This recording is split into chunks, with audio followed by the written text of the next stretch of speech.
African Brummie is about my family and being British, knowing about fish and chips, Yorkshire pudding and Birmingham City Football Club, but also having a dual identity and an affinity with Africa.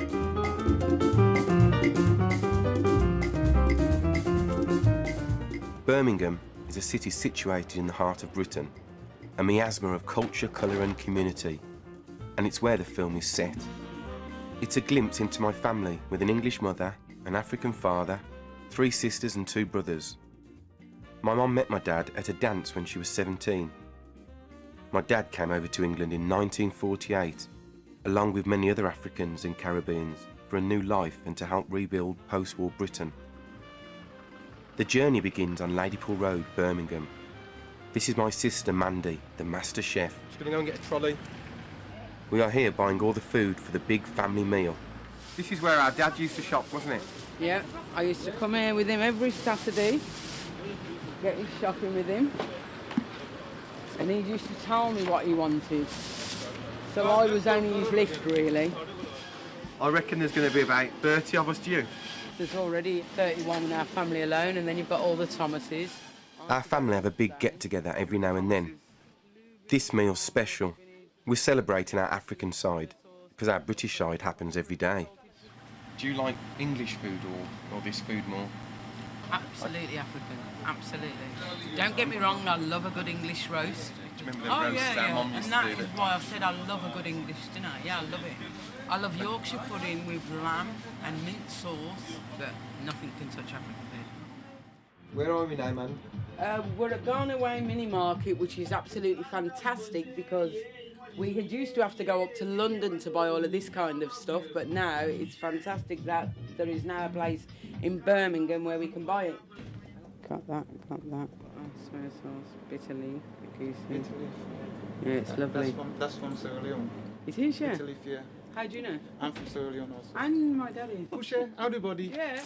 This is Bob, who we have just met. He's keen to show us his knowledge of food and Africa. Do you know what akara is? Akara. Akara, no. You don't know what akara? You don't know what akara is? No, but you know what though? It's because we're Brummie Africans. That's why we're not African, we're Birmingham Africans. Birmingham African as well. I'm Birmingham. But we need you to teach us the things that our dad didn't teach us. I can teach you all those things. My father was named Chris King, I don't know if you know. Chris King. It rings a bell in Freetown, doesn't it? His name was Ayo Daly. Ayo Daly. Yeah? You said it wrong. Ayo Daly. Ayo. Yeah. Ayo. I've got my cousin who's just down the road, Liz Carew. He'll be able to, he'll know your father. Andrew? Who say you there? You there now yours? Andrew? Hi. How are you? Hiya. Pleased to meet you. I'm Mandy King. I don't know whether you've heard of us, King. I know the Kings, yes. So when did you come over? 1969. Yeah. My dad came over in 1948. That's right.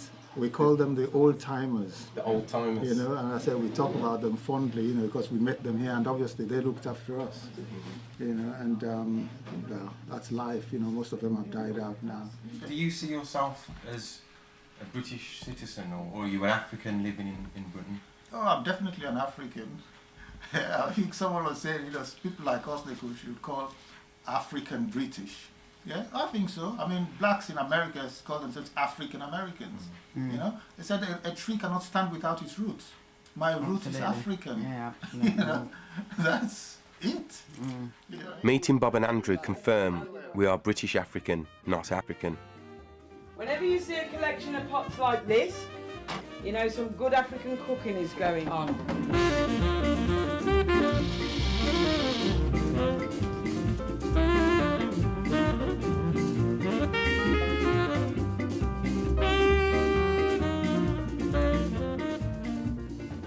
So we're here for the meal. Nearly all the food's been cooked. We're just waiting for everyone to turn up. Hiya, Di. All right. She's through there. It's my cousin Carol. Hiya, Carol. Oh, my darling. Long friend of the family, a right Brummie and all. I'm not. All right. It's time for me to get some food now, right? So I'm going to just go over here. What have we got? You want a piece of fish? If you hold that down, I'll put some fish on. Well, that looks nice. You're going to have one of the most traditional West African Sierra Leone dishes, which is jollof rice. Normally, what the other people have done is add a little bit of each on a different plate. But you, because you're so greedy and like everything in one. Now, where was the curry goat?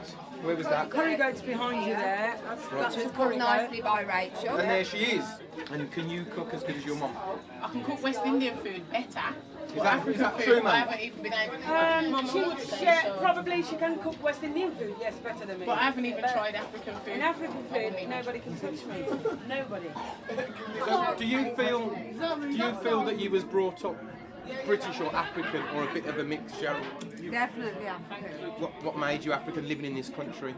My father. My father. That part is what you get from your dad. Without your father, you wouldn't know what all this food is. The Africans love to feed you. And that is something that is passed down to the children. Because whoever comes to my house, I feed them. After a great meal, we all sit down to reminisce over old 8mm film.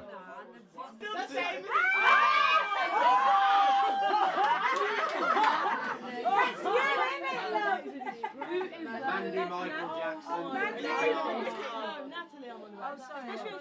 Here's our mum. How young your mum looks. I mean, she's a chef with a tummy gun. Oh, David! Jane! Yeah. Looks like the man. Exactly like Ricky. I know, I'm so beautiful. What else? Where's the sound? It was 1970, there was no sound. There's no sound, there's no such thing. This old 8mm film shows we have dual identity, but it also brings happy and sad memories to us all.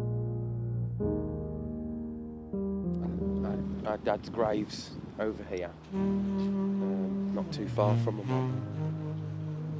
So,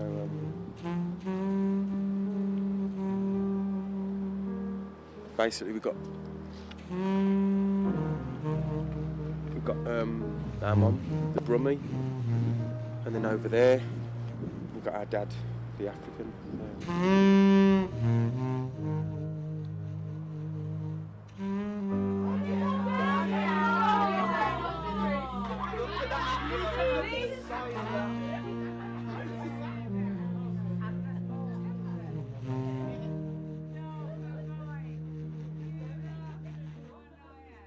Even though you've still got the brothers and sisters, it's just like you feel there's something missing.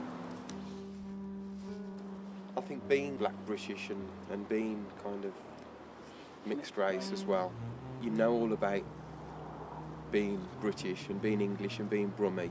Yeah. You've got this kind of sense of loss and this romanticised view of, knowing that you've got sort of African blood in you as well.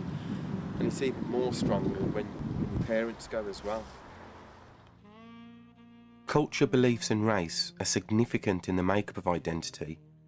We are British, we are Brummie, but we are also African. Our mum and dad taught us many things, whether it be in our manner, by the way we talk, by the clothes we wear, or by the food we eat.